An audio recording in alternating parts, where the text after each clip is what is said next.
Hello friends, ఈరోజు బెండకాయ చారు చేస్తున్నాను. ముందుగా బెండకాయలు ఇలా శుభ్రంగా కడిగి పక్కన పెట్టుకోవాలి. చిన్న చిన్న ముక్కలుగా కట్ చేసి పెట్టుకోవాలి మీడియం సైజులో. ఆ తర్వాత స్టవ్ వెలిగించుకొని దానిపైన కడాయి పెట్టుకొని అందులో నేను 1/2 kg బెండకాయలు తీసుకున్నాను. దానికి సరిపడా ఆయిల్ వేసుకోవాలి.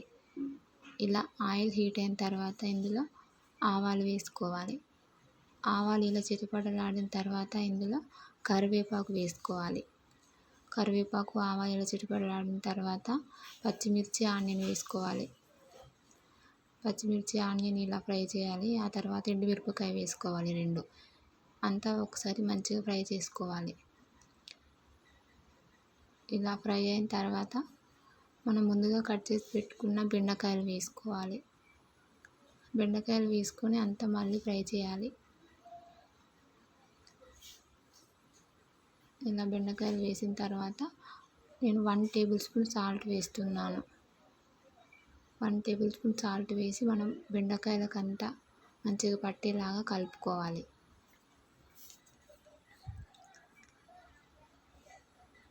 ఇలా 1 మినిట్ అంతా మంచిగా పట్టేలాగా కలుపుకోవాలి.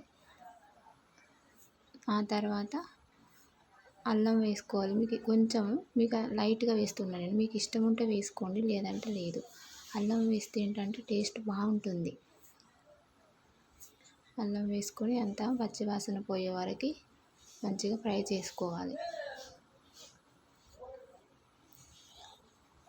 ఇలా అల్లం అంతా ఫ్రై చేసిన తర్వాత 1/2 టేబుల్ స్పూన్ పసుపు వేసుకోవాలి. పసుపు ఇదంతా బెండకాయలకు పట్టేలాగా అంతా ఒకసారి ఫ్రై చేసుకోవాలి.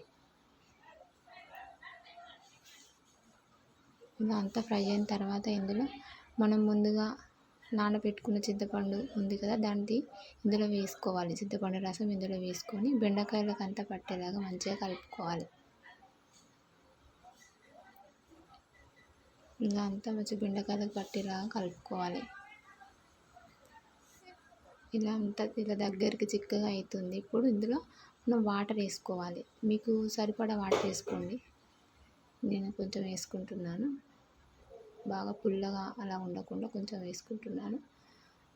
ఇలా చారు ఇంత కలుపుకోవాలి. ఇలా కలిపిన తర్వాత ఒక 5 మినిట్స్ ఇలా మరగనివ్వాలి. ఇలా మరిగిన తర్వాత ఇందులో మనం ఫైనల్గా రెడీ అయిపోయింది మన బెండకాయ చారు. ఇందులో కొత్తిమీర ఆకు వేసుకొని స్టవ్ ఆఫ్ చేసేసుకోవడం. ఎంతో టేస్టీగా ఉండే బెండకాయ చారు రెడీ అయిపోయింది. ఇప్పుడు దీన్ని మనం సర్వింగ్ బౌల్లోకి తీసుకోవాలి. చాలా ఈజీ ప్రాసెస్లో చాలా బాగుంటుంది. వంట రాని వారు ఈజీగా ట్రై చేయొచ్చు. ఈ బెండకాయ చారు చాలా టేస్టీగా కూడా ఉంటుంది. ఈ వీడియో మీకు నచ్చినట్లయితే లైక్ చేయండి, షేర్ చేయండి, సబ్స్క్రైబ్ చేయడం మాత్రం మర్చిపోకండి. Thanks for watching.